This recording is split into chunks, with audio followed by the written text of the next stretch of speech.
Hello दोस्तों, स्वागत है आपका हमारे चैनल यूपी एग्ज़ाम क्विज़र में। दोस्तों, आज के वीडियो में हम 24 जुलाई से संबंधित उत्तर प्रदेश के सभी एग्ज़ाम्स के लिए मोस्ट इम्पॉर्टेंट करंट अफेयर के क्वेश्चंस को डिस्कस करेंगे और हर एक क्वेश्चन से रिलेटेड आपको फैक्ट भी बताएंगे। और वीडियो के अंत में हम आपसे एक क्वेश्चन भी पूछेंगे जिसका जवाब आपको कमेंट बॉक्स में देना है। और अगर आपको इसकी PDF डाउनलोड करनी है तो इसकी PDF आप हमारे टेलीग्राम ग्रुप से डाउनलोड कर सकते हैं। टेलीग्राम ग्रुप की लिंक आपको वीडियो के डिस्क्रिप्शन में मिल जाएगी। और दोस्तों, ये जो Uttar Pradesh daily current affair का वीडियो है, ये उत्तर प्रदेश के सभी कॉम्पिटिटिव एग्जाम्स जैसे UPPSC हो गया, इसके साथ ही RO ARO हो गया, उत्तर प्रदेश शिक्षक भर्ती यानी कि सुपर टेट हो गया, और इसके साथ ही आपका UPSI है, लेखपाल है, वीडियो है, और इसके साथ ही यूपी पुलिस है। यानी जितने भी कॉम्पिटिटिव एग्जाम्स हैं उत्तर प्रदेश के, सभी के लिए मोस्ट इम्पॉर्टेंट है। तो अगर आप उत्तर प्रदेश के किसी भी एग्ज़ाम्स की तैयारी कर रहे हैं तो इस वीडियो को रेगुलर ज़रूर देखें। तो चलिए शुरू करते हैं। दोस्तों, यूपी लेखपाल के लिए अगर आपको ग्रामीण प्रवेश की ई-बुक डाउनलोड करनी है तो इसकी लिंक आपको वीडियो के डिस्क्रिप्शन में मिल जाएगी, वहाँ से आप इस ई-बुक को डाउनलोड कर सकते हैं। दोस्तों, आज का सेशन शुरू करने से पहले हम कल के क्वेश्चंस का रिवीजन करेंगे। तो कल का पहला क्वेश्चन है, नीति आयोग द्वारा जारी इनोवेशन इंडेक्स में उत्तर प्रदेश किस स्थान पर रहा? तो उत्तर प्रदेश जो है 7वें स्थान पर रहा। अगला क्वेश्चन है, हाल ही में राज्य के किस संस्था ने IV बोतल डिटेक्टर डिवाइस बनाई है? तो IIT कानपुर के जो संस्थान है वहाँ पर ये बनाई गई है। दोस्तों, उत्तर प्रदेश करंट अफेयर की लास्ट 1 ईयर यानी साल 2021 की अगर आपको PDF ई बुक डाउनलोड करनी है, या इसके साथ ही अगर आपको उत्तर प्रदेश करंट अफेयर की लास्ट 6 मंथ की, जिसमें कि जनवरी 2022 से लेकर के जून 2022 तक के उत्तर प्रदेश करंट अफेयर के सभी इंपॉर्टेंट क्वेश्चंस को विस्तार पूर्वक बताया गया है।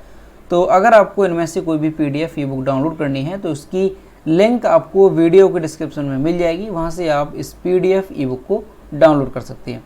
और दोस्तों, अगर इसे डाउनलोड करने में कोई प्रॉब्लम होती है तो साइट पर आपको व्हाट्सएप नंबर और ईमेल मिल जाएगा जिस पर आप कॉन्टैक्ट कर सकते हैं। अगला क्वेश्चन है, राज्य सरकार कहां पर बायोटेक साइंस का हब बनाएगी? तो कहां पर? ध्यान रखेंगे, लखनऊ में। अगला क्वेश्चन है, शेख मोहम्मद सबा अल सलीम को किस देश के नए प्रधानमंत्री के रूप में नियुक्त किया गया? तो कुवैत के ये नए प्रधानमंत्री बने हैं। अगला क्वेश्चन है, भारत में राष्ट्रीय ध्वज दिवस कब मनाया जाता है? तो 22 जुलाई को भारत में राष्ट्रीय ध्वज दिवस मनाया जाता है। अगला क्वेश्चन है, हाल ही में किस देश के प्रधानमंत्री मारियो ड्रैगी ने इस्तीफा दिया? तो ये जो है इटली के प्रधानमंत्री थे जिन्होंने इस्तीफा दे दिया है। अगला क्वेश्चन है, प्रधानमंत्री वय वंदना योजना को कितने साल पूरे हो गए? तो ये जो योजना है प्रधानमंत्री वय वंदना योजना, इसे पूरे 5 साल हो चुके हैं। अगला क्वेश्चन है, निम्न में से कौन सा राज्य सभी VLTD वाहनों को ERSS से जोड़ने वाला देश का पहला राज्य बन गया है? तो इसका जो करेक्ट आंसर है वो है option number A, Himachal Pradesh. और यहाँ पर जो वर्ड है VLTD, इसका फुल फॉर्म ध्यान रखेंगे, व्हीकल लोकेशन ट्रैकिंग डिवाइस। और जो ERSS है इसे भी ध्यान रखेंगे, इमरजेंसी रेस्पॉन्स सपोर्ट सिस्टम। अगला क्वेश्चन है, विश्व मस्तिष्क दिवस कब मनाया जाता है? तो 22 जुलाई को जो है विश्व मस्तिष्क दिवस मनाया जाता है। तो दोस्तों, ये थे कल के क्वेश्चंस जिसका हमने रिवीजन किया। अब हम शुरू करते हैं आज का सेशन। आज का पहला क्वेश्चन है, हाल ही में उत्तर प्रदेश के मुख्यमंत्री योगी आदित्यनाथ ने राज्य में कुल कितने कंपोजिट स्कूल खोले जाने का निर्णय लिया? इसका जो करेक्ट आंसर है वो है ऑप्शन नंबर D, 5000। दोस्तों, उत्तर प्रदेश के CM योगी आदित्यनाथ ने कहा कि राज्य में अगले 4 सालों में 5000 कंपोजिट स्कूल खोले जाएंगे। हर एक जिले में मॉडल कंपोजिट स्कूल खोले जाएंगे और ये जो स्कूल होंगे वो 12वीं तक होंगे। यानी कि जो मॉडल कंपोजिट स्कूल होंगे ये क्लास 12 तक होंगे। हर जिले में अभ्युदय कंपोजिट स्कूल विकसित किया जाएगा। उन्होंने स्कूली शिक्षा में निजी निवेश को भी प्रोत्साहित करने के निर्देश दिए। और जो दोस्तों ये अभ्युदय कंपोजिट स्कूल होगा ये क्लास 1 से लेकर के 8 तक के होंगे। इनमें से ही मॉडल स्कूलों का चयन किया जाएगा और जो मॉडल कंपोजिट स्कूल होंगे वो 12 तक होंगे, यानी कि 12 कक्षा तक होंगे, 12 तक। इन स्कूलों में वे सभी सुविधाएं होंगी जो किसी अच्छे स्कूलों में होती हैं।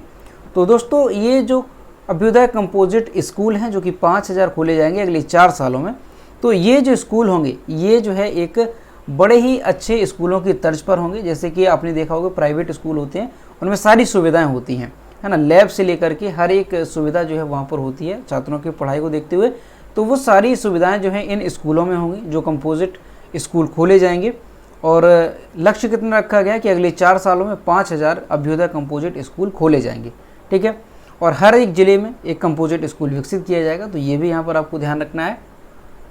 और जहाँ आवश्यकता होगी तो उस ज़िले में एक से अधिक भी ये स्कूल विकसित किए जाएंगे। अब दोस्तों ये जो कंपोजिट स्कूल होंगे, यहाँ पर जो है छात्रों को आपदा प्रबंधन हो गया, सुरक्षित डिजिटल बैंकिंग हो गया, इसके साथ ही डाटा सिक्योरिटी है, ट्रैफिक मैनेजमेंट है, फायर सेफ्टी जैसे जो विषय हैं उन पर जो है प्रारंभिक जानकारी दी जाएगी। और दोस्तों जो ये कंपोजिट स्कूल होंगे, यहाँ पर जो शिक्षण कार्य है वो जो है प्रयोग पर आधारित होगा, यानी प्रयोग को ही जो है बढ़ावा दिया जाएगा। यानी सारा जो कि शिक्षण का कार्य होगा वो प्रयोग के माध्यम से ही छात्रों को सिखाया जाएगा, इस पर जो है जोर दिया जाएगा इन स्कूलों में। तो यहाँ पर आपको ध्यान रखना है कि प्रदेश में अगले 4 सालों में कुल मिलाकर के 5000 अभ्युदय कंपोजिट स्कूल खोले जाएंगे। अगला क्वेश्चन है, हाल ही में किस आईआईटी संस्थान द्वारा गौरैया नामक एक ड्रोन बनाया गया? इसका जो करेक्ट आंसर है वो है option number C, IIT Kanpur के द्वारा। यहाँ पर आप ये जो इमेज देख रहे हैं जो कि गौरैया के आकार का है, एक पक्षी है, तो ये क्या है, ये एक ड्रोन है। और ये जो ड्रोन है वो किसके द्वारा बनाया गया है? तो आईआईटी कानपुर जो संस्थान है वहाँ पर विशेषज्ञों के द्वारा इस ड्रोन को बनाया गया है। दोस्तों आईआईटी कानपुर में एरोस्पेस इंजीनियरिंग के एक छात्र हैं वसंत, नाम ध्यान रखेंगे, तो इन्होंने जो है नैनो ड्रोन गौरैया नाम से बनाया है। दोस्तों ये जो ड्रोन होगा ये सेना की ज़रूरतों को पूरा करेगा और इसी के मुताबिक जो है इस ड्रोन को तैयार किया जा रहा है। इसका वजन कितना होगा? तो 239 ग्राम इस ड्रोन का वजन है। और इसमें खास बात क्या है कि ये ज़मीन से 50 मीटर ऊपर जाते ही आँखों से ओझल यानी कि ये दिखाई नहीं देता है, क्योंकि आकार इसका इतना छोटा है कि 50 मीटर ऊपर जाते ही ये जो है आँखों से दिखाई नहीं देता है। ये जो ड्रोन है ये गौरैया की तरह है, जैसे ही ऊपर जाएगा तो दिखाई नहीं देगा। इसकी आवाज़ की अगर बात करें तो 35 मीटर जैसे ही ऊपर पहुंचेगा तो इसकी आवाज़ भी सुनाई नहीं देगी। तो इस तरह का जो रोबोट बनाया गया है, जो ड्रोन बनाया गया है वो कहाँ पर बनाया गया है? तो ध्यान रखेंगे प्रदेश में जो आईआईटी कानपुर संस्थान है, यहाँ पर एरोस्पेस इंजीनियरिंग के छात्र हैं वसंत, उन्होंने जो है ये नैनो ड्रोन बनाया है। नाम क्या है? मोस्ट इंपॉर्टेंट रहेगा, तो गौरैया नाम से बनाया है, ठीक है, ध्यान रखेंगे। अब दोस्तों यहाँ पर हम देखते हैं कि सबसे पहले यहाँ पर देखेंगे इस ड्रोन की खासियत, ठीक है, इस ड्रोन की खूबियाँ क्या हैं। तो यहाँ पर आप देखिए इसका वजन जो है 239 ग्राम है। इसकी स्पीड कितनी है, यानी कि ये ऊपर जाने के बाद कितनी गति से ये उड़ सकेगा? तो 120 किलोमीटर प्रति घंटा इसकी स्पीड है। उड़ान क्षमता कितनी है? तो लगातार ये 30 मिनट तक उड़ सकता है। इसकी कीमत कितनी होगी? तो 1,20,000 रुपये इसकी जो है कीमत रखी गई है। उड़ान ऊंचाई 2 किलोमीटर तक ये ऊंचाई तक उड़ सकता है। निगरानी 4 किलोमीटर का व्यास, यानी आप समझ सकते हैं कि 4 किलोमीटर के व्यास की एरिया को जो है ये निगरानी रख सकता है। आवाज़ की बात की जाए तो 35 मीटर के बाद जो है इसकी आवाज़ सुनाई नहीं देगी, ठीक। तो ये सारी खूबियां हैं इस ड्रोन की। नाम मोस्ट इंपॉर्टेंट है, ध्यान रखेंगे, गौरैया नाम से एक ड्रोन बनाया गया। अब दोस्तों यहाँ पर देखते हैं कानपुर के बारे में थोड़ा। तो सबसे पहले हम मैप में देखेंगे कि मैप में कानपुर कहाँ पर है। तो यहाँ पर आप देख सकते हैं ये है मैप में कानपुर नगर। दोस्तों जो ये कानपुर नगर है ये उत्तर प्रदेश के किन किन ज़िलों की सीमा को साझा कर रहा है? तो यहाँ पर आप देखेंगे कानपुर देहात को करता है, इसके साथ ही उन्नाव हो गया, यहाँ पर आपका फतेहपुर हो गया, और यहाँ पर आपका नीचे की ओर हमीरपुर हो गया, और इसके साथ ही ये थोड़ा यहाँ पर जालौन को भी टच करता है, ये हो गया, और ऊपर की ओर कन्नौज हो गया, और यहाँ पर हरदोई हो गया। तो ये सारे ज़िले हैं जिनकी सीमा को साझा करता है कानपुर नगर। अब दोस्तों कानपुर से संबंधित कुछ इंपॉर्टेंट क्वेश्चन देखेंगे कानपुर से रिलेटेड। तो देखिए यहाँ पर कानपुर के बारे में,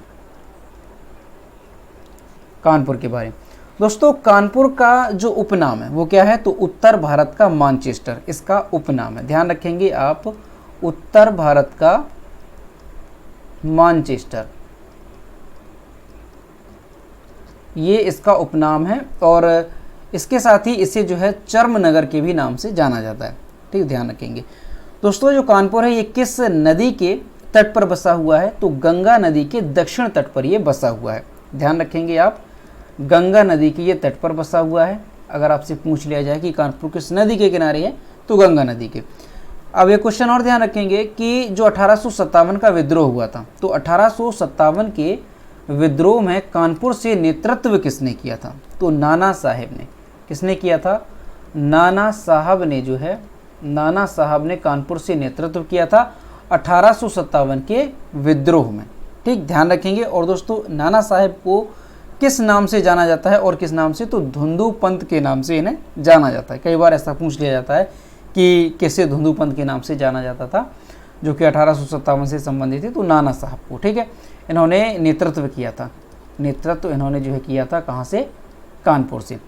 अगला क्वेश्चन ध्यान रखेंगे कि जो भारतीय राष्ट्रीय कांग्रेस है, इसकी पहली भारतीय महिला अध्यक्ष कौन थी? तो राष्ट्रीय कांग्रेस की यहाँ पर बात की जा रही है, कांग्रेस की। तो कांग्रेस की जो पहली महिला भारतीय अध्यक्ष थी वो थी सरोजिनी नायडू।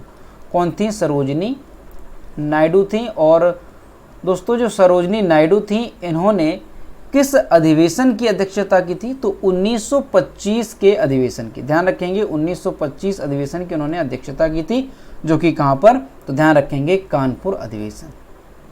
1925 में जो कानपुर अधिवेशन हुआ था उसकी उन्होंने अध्यक्षता की थी। और इसके साथ ही भारतीय राष्ट्रीय कांग्रेस की अध्यक्ष बनने वाली पहली भारतीय महिला बन गई थी। ठीक है, अगला क्वेश्चन ध्यान रखेंगे 1924 में। दोस्तों 1924 में क्या हुआ था? 1924 में एचआरए की हुई स्थापना, हिंदुस्तान रिपब्लिक एसोसिएशन। एचआरए की स्थापना हुई थी, कहाँ पर हुई थी? तो ये ध्यान रखेंगे कानपुर में। कानपुर में जो है हिंदुस्तान रिपब्लिक एसोसिएशन की स्थापना हुई थी एचआरए की 1924 में। ठीक है, इसमें दोस्तों जो एचआरए था, इसमें उत्तर प्रदेश के रामप्रसाद बिस्मिल थे, चंद्रशेखर आज़ाद थे, सचिंद्र सन्याल थे। तो ये सारे क्रांतिकारी जो है इसमें शामिल थे। इसके साथ ही एक क्वेश्चन और ध्यान रखेंगे कि प्रदेश में जो पहली रेलगाड़ी है वो कब चली थी? तो प्रदेश में प्रथम रेलगाड़ी, प्रदेश में जो है पहली रेलगाड़ी की बात अगर की जाए तो पहली जो रेलगाड़ी है ये कब चली थी? तो ये चली थी 1859 में। 1859 में चली थी। और ये कहाँ से कहाँ तक चलाई गई थी? तो इलाहाबाद से लेकर के ये चली थी कहाँ तक? कानपुर तक। ध्यान रखेंगे आप, इलाहाबाद से लेकर के ये कानपुर तक चलाई गई थी प्रदेश में पहली रेलगाड़ी 1859 में। ठीक, इसके साथ ही कानपुर का ओडीओपी भी ध्यान रखेंगे। ओडीओपी कानपुर का क्या है? One district one product. तो चमड़ा उत्पाद जो है ये कानपुर का क्या है? वन डिस्ट्रिक्ट वन प्रोडक्ट है। और दोस्तों कई बार एग्जाम में पूछा जाता है जो आपके संस्थान होते हैं, जैसे भारतीय चमड़ा रंगाई एवं जूता संस्थान कहाँ पर है? तो ध्यान रखेंगे कानपुर में है। चमड़ा से संबंधित है तो आपको कानपुर याद रखना है। इसके साथ ही केंद्रीय चर्म अनुसंधान संस्थान, ये भी आपका कहाँ पर स्थित है? ये भी कानपुर में स्थित है। और उत्तर प्रदेश वन अनुसंधान संस्थान, ये भी आपका कानपुर में स्थित है। तो ये 3 प्रमुख हैं जो कि कानपुर में स्थित है, ध्यान रखेंगे। तो दोस्तों ये सारे क्वेश्चन कानपुर से रिलेटेड हैं और ये इनमें से सभी क्वेश्चन जो है लगभग सभी क्वेश्चन एग्जाम में पूछे जा चुके हैं। तो सभी मोस्ट इंपॉर्टेंट है, इसलिए आपको अच्छे से याद रखने हैं। अगला क्वेश्चन देखते हैं। हाल ही में यूपी सरकार ने राज्य को $1 ट्रिलियन की अर्थव्यवस्था बनाने के लिए किसके साथ समझौता किया? तो डेलॉयट के साथ जो समझौता किया, ऑप्शन नंबर बी करेक्ट हो जाएगा। उत्तर प्रदेश सरकार ने राज्य की अर्थव्यवस्था को $1 ट्रिलियन अमेरिकी डॉलर के स्तर पर लाने की योजना का सुझाव देने के लिए डेलॉयट इंडिया के साथ जो है सलाहकार के रूप में नियुक्त करने का निर्णय लिया। $238.8 बिलियन के सकल राज्य घरेलू उत्पाद के साथ वर्तमान में जो उत्तर प्रदेश है ये भारत की तीसरी सबसे बड़ी अर्थव्यवस्था है। डेलॉयट क्या है? तो डेलॉयट एक अंतर्राष्ट्रीय पेशेवर सेवा नेटवर्क है जिसका मुख्यालय लंदन में स्थित है। तो ध्यान रखेंगे, आपको यही याद रखना है कि उत्तर प्रदेश ने जो है राज्य की अर्थव्यवस्था को $1 ट्रिलियन पर लाने के लिए किसके साथ जो है समझौता करने का जो है निर्णय लिया है? तो डेलॉयट इंडिया के साथ। ठीक, ध्यान रखेंगे ये। अगला क्वेश्चन है 68वें राष्ट्रीय फिल्म पुरस्कारों में किसे सर्वश्रेष्ठ अभिनेता का पुरस्कार मिला? तो अजय देवगन को और सूर्या को। ऑप्शन नंबर सी यहाँ पर करेक्ट हो जाएगा, ए और बी दोनों। सबसे पहले यहाँ पर इमेज देखिए, तो ये हैं अजय देवगन और ये हैं सूर्या। तो इन्हें जो है सर्वश्रेष्ठ अभिनेता के तौर पर चुना गया है संयुक्त रूप से। दोस्तों 68वें राष्ट्रीय फिल्म पुरस्कार 68वें राष्ट्रीय फिल्म पुरस्कार के विजेताओं की घोषणा हुई है 22 जुलाई 2022 को नई दिल्ली में। इसमें अगर बात की जाए कि सर्वश्रेष्ठ अभिनेता का जो पुरस्कार है वो किसे दिया गया, तो नाम ध्यान रखेंगे अजय देवगन को दिया गया और इसके साथ ही सूर्या को दिया गया। अजय देवगन को किस मूवी के लिए, तो तन्हाजी द अनसंग वॉरियर के लिए, और जो सूर्या है इन्हें सोरारई पोट्रू के लिए। संयुक्त रूप से जो है इन्हें सर्वश्रेष्ठ अभिनेता चुना गया। अच्छा, सर्वश्रेष्ठ अभिनेत्री का पुरस्कार किसे दिया गया, तो अपर्णा बाल मुरली को, इन्हें जो है सोरारई पोट्रू के लिए सर्वश्रेष्ठ अभिनेत्री का पुरस्कार दिया गया। सुधा कोंगारा द्वारा लिखित और निर्देशित सोरारई पोट्रू ने 68वें राष्ट्रीय फिल्म पुरस्कारों में सर्वश्रेष्ठ फीचर फिल्म का पुरस्कार जीता।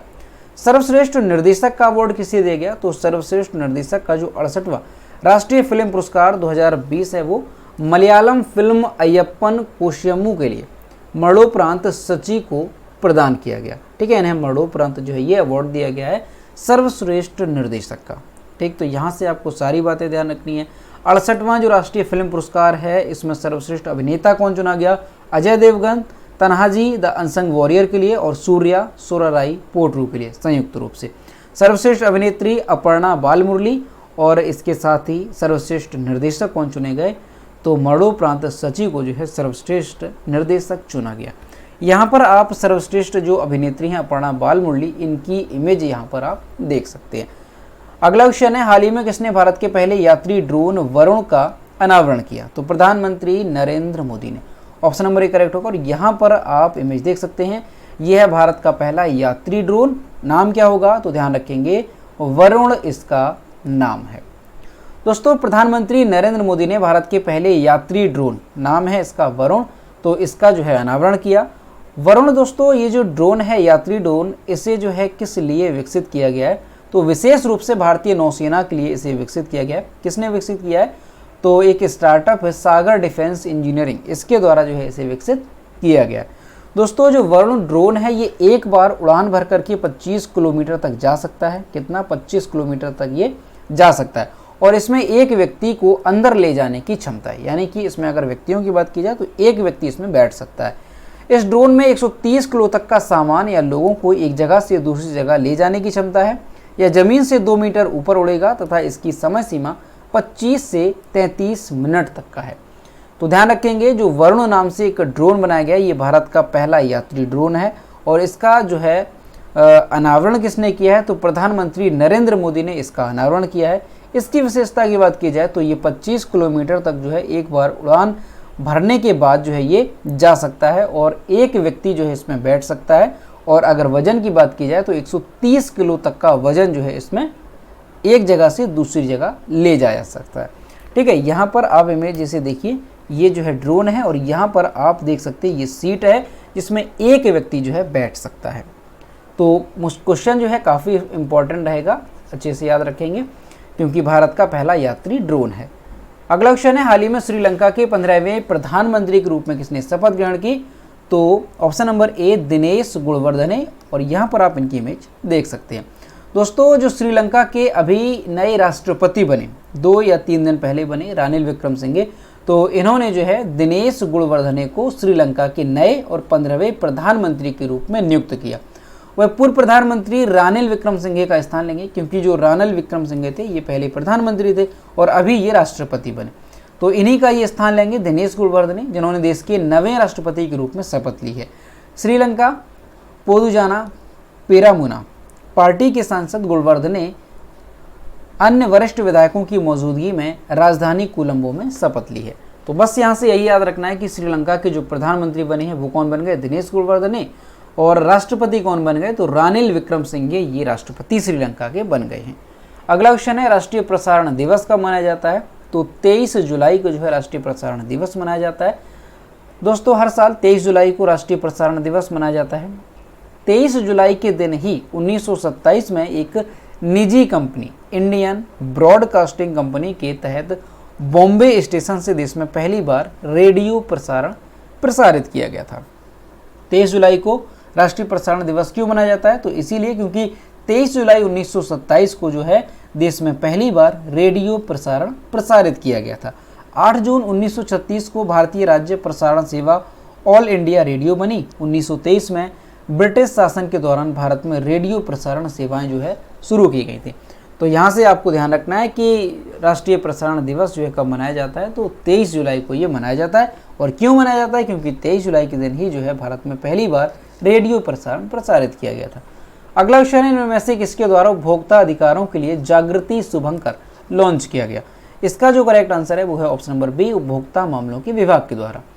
उपभोक्ता मामलों के विभाग के द्वारा जो है हाल ही में उपभोक्ताओं को सशक्त बनाने और उनके अधिकारों के बारे में जागरूकता पैदा करने के उद्देश्य से जागृति नाम से एक शुभंकर लॉन्च किया गया। इस शुभंकर को एक सशक्त उपभोक्ता के रूप में प्रस्तुत किया जाएगा।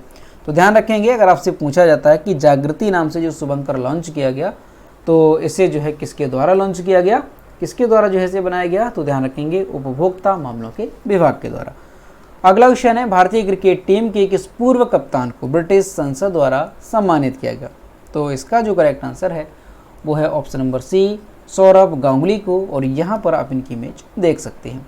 दोस्तों, भारत के जो पूर्व कप्तान रहे और वर्तमान में बीसीसीआई के अध्यक्ष हैं सौरभ गांगुली, इन्हें जो है हाल ही में ब्रिटिश संसद द्वारा सम्मानित किया गया। उन्होंने वर्ष 2002 में भारत को नेटवेस्ट ट्रॉफी दिलाई थी और ठीक 20 साल बाद उसी दिन उन्हें उसी शहर में सम्मानित किया गया। तो ध्यान रखेंगे आप, अगर आपसे पूछा जाता है कि हाल ही में ब्रिटिश संसद द्वारा जो है भारत के किस पूर्व कप्तान को जो है सम्मानित किया गया, तो सौरभ गांगुली को। और जो सौरभ गांगुली हैं ये वर्तमान में बीसीसीआई के अध्यक्ष भी हैं, तो ये भी ध्यान रखेंगे। अगला क्वेश्चन है, हाल ही में किस प्रसिद्ध वैज्ञानिक का निधन हो गया। तो अभी जो है अजय कुमार परिदा का निधन हो गया।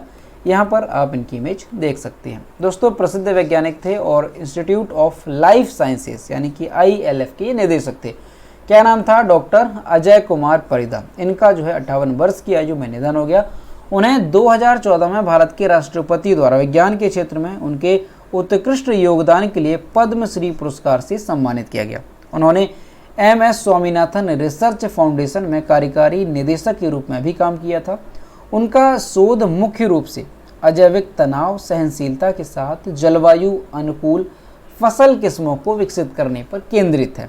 ठीक, तो ध्यान रखेंगे, अगर आपसे पूछा जाता है कि डॉक्टर अजय कुमार परिदा का निधन हुआ 58 वर्ष की उम्र में, ये कौन थे, तो ये एक प्रसिद्ध वैज्ञानिक थे और इंस्टीट्यूट ऑफ लाइफ साइंसेस के ये निदेशक भी थे।